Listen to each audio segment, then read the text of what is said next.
Hi everyone, this is my December 2023 reading wrap-up. Now, in my end-of-year TBR for 2023, I listed 5 books that I wanted to finish reading by the end of the year, and spoiler alert, I did manage to finish reading all of them. So let's just get into it. So the first book on this list is The Mountain in the Sea by Ray Naylor. So the Goodreads blurb for this book reads, "Humankind discovers intelligent life in an octopus species with its own language and culture and sets up a high-stakes global competition to dominate the future." Now, I feel that's kind of what happens in this book without giving it away.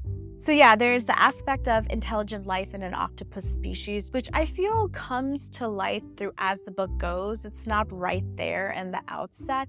And in terms of this high-stake competition, it's not kind of a Squid Game competition, but it's more about governments and companies and people competing in a very active, sometimes violent way to have control. There's also this aspect of androids and artificial intelligence that really has us meditate on what it means to be human. This book was absolutely fascinating and really had me thinking and reflecting about the various themes, but there was also a lot happening in this book, which I feel was one of its downsides, as there were a number of threads that I didn't feel were as well developed. I did listen to this as an audiobook and the narration was absolutely fantastic. So overall, this was a solid 4.25 stars for me. Next up, we have The Unmaking of June Farrow by Adrienne Young. Now, this book follows June Farrow, who's from this small town in North Carolina, and the women in her family have a curse. Now, one of the aspects of this curse that has been really bothering June for the better part of her life is the disappearance of her mother.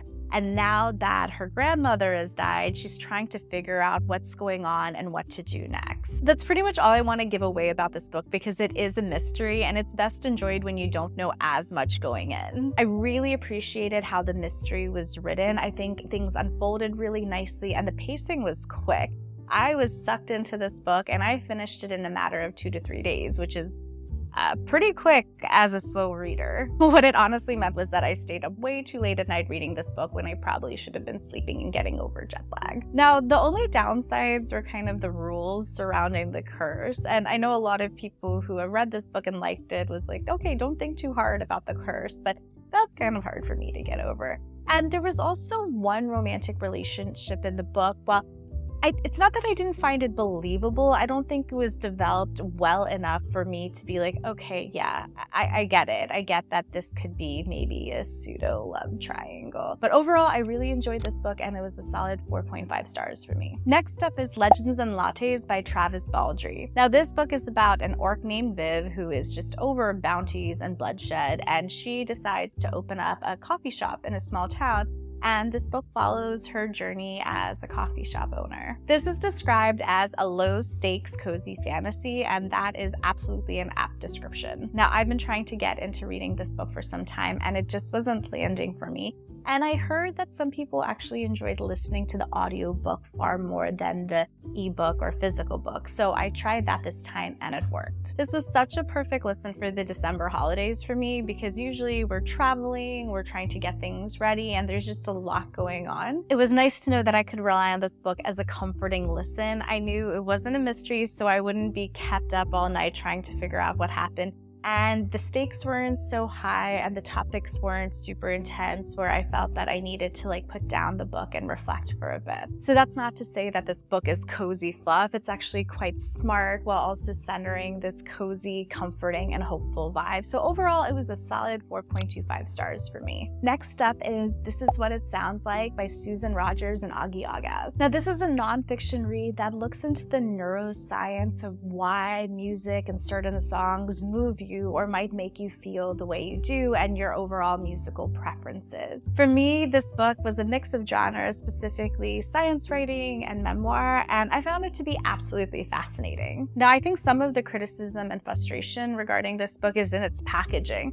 When you read the title and the tagline and the blurb, you think you might be reading this book and walking away with knowing exactly what your listener profile could be, and that's not exactly what this book is about.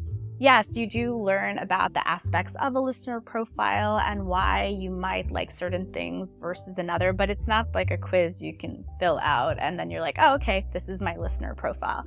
And in actuality, it gives you the foundations of starting to explore your listener profile.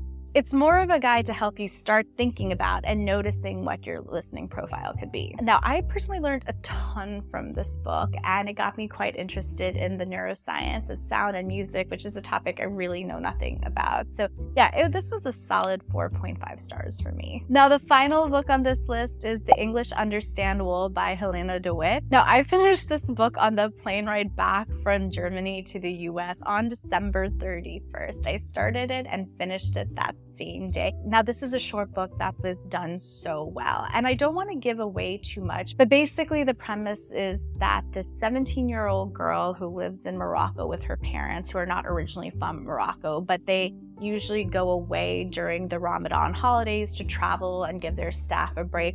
Her life is upturned during this period, and we follow what's happening and what's going on. Now, I know there are descriptions that dive into it a bit more, but I was really glad I didn't read them because I really just enjoyed figuring out what was happening as it was unfolding. Also, if you know or study the French language in any capacity, I think you'd enjoy this book as well. For me, the writing was very artful, deliberate, and witty, and I enjoyed it from start to finish, and this was definitely a 5-star read for me. So that was my December reading wrap-up, and if you're curious about the books that I want to read in 2024, check out this video over here, as well as my playlist on my past reading wrap-up.